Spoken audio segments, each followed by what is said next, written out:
Invite a Budget Blinds style consultant to show you how to transform your rooms just by changing your window coverings. Canada's #1 choice for window coverings. Visit budgetblinds.ca today.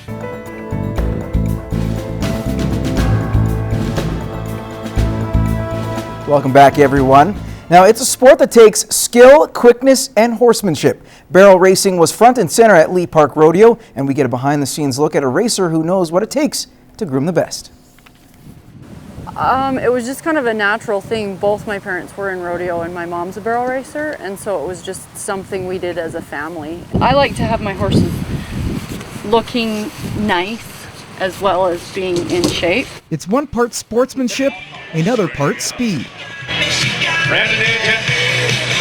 Well, a lovely mother, a great wife, and a tremendously talented horse trainer. Once I started, I loved doing it, and there was nothing else that I really wanted to do.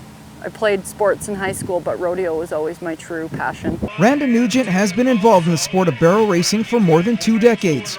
A passion that is all-consuming. It's 24/7. You have to be dedicated to them. A horse doesn't work on a time schedule like we do. It's not 9 to 5. And I always just check to make sure there's nothing on it that's going to bug her back. Randa has changed her focus in recent years, still competing, but has now taken the challenge of grooming the horses and making them into show champions. I've had a couple horses go on and even win in this senior pro world, so that's down in Las Vegas. I have horses that went to California, Oklahoma, and others that stayed in Canada that have been professional and amateur level champion winners.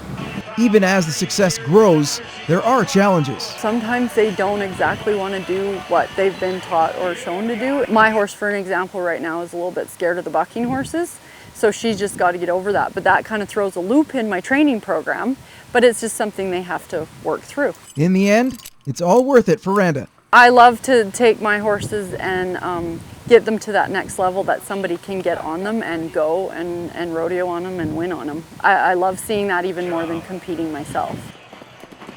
To lacrosse now, the Lloydminster Extreme couldn't have asked for a better team to face, especially with the playoffs looming. Saturday, the Extreme put up double-digit goals against the last-place Grand Prairie Thrashers, then had a short turnaround facing the same Thrashers this morning. To the second Extreme on the power play, Braden Letke in the slot whips one past the keeper, 6-2 Extreme. Then a minute later, it's going to be Hunter Walkerick. Gets the benefit of a lucky bounce as his shot trickles past the goal line, 7-2. Another man advantage will lead to another carbon copy goal for Braden Letke. The Extreme looked to be on cruise control despite a good effort late in the period by Jaden Goucher to pull the Thrashers within 2 goals. The Extreme, however, were too much, sweeping the weekend set with Grand Prairie. Final score 16-6, the final.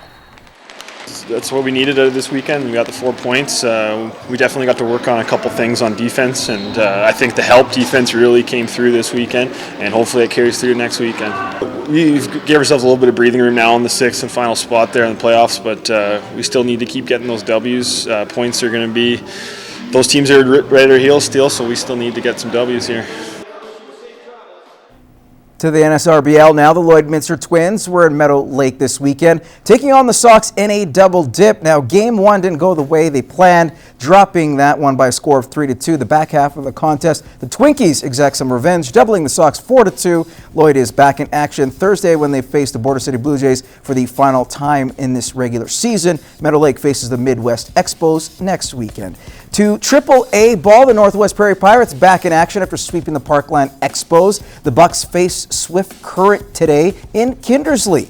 The Prairie Pirates win by a score of 10-5, now extend their win streak to 5 games. Their next contest is Wednesday in Saskatoon to take on the D-backs. To some Alberta football, the AFL season kicked off last night. The Lloydminster Vandals opening the year on the road against Fort McMurray, and as you see there, the Monarchs cruise to a 78-7 victory. The Vandals home openers in 2 weeks' time against the Calgary Gators.